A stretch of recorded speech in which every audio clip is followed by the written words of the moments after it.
I'd like to start by pointing out the apex of the heart, which is here, and the base of the heart, which is there. The apex is the pointed portion of the heart, and that right here is the left ventricle that it contains.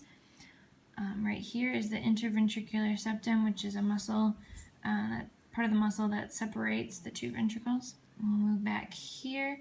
It's hard to visualize, but the, let's see. This auricle right here is a flap that covers the atria. Right here this is the right atrium. The blood flows through here, the tricuspid valve. Hard to visualize. I may have cut them during the dissection, but the right atrium receives deoxygenated blood from the superior and inferior vena cava, as well as the coronary veins. This blood comes back to the heart from the systemic circuit and comes to the right atria through the tricuspid valve and then to the right atrium, which is back behind there. The blood then flows through the pulmonary semilunar valve, which will go to the pulmonary trunk, and from there the blood goes to the pulmonary arteries and is taken to the lungs. That blood becomes oxygenated and then comes here to the left atrium through the pulmonary veins. And this is the auricle here. The blood then flows through here. The bicuspid valve, as you can see, one of the valves here.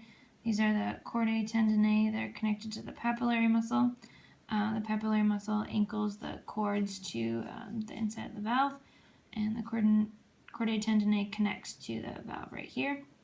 The blood flows through here to the left ventricle. As you can see here, these are the trabeculae carinae, which is the muscle ridges and folds that are on the walls of the left ventricle.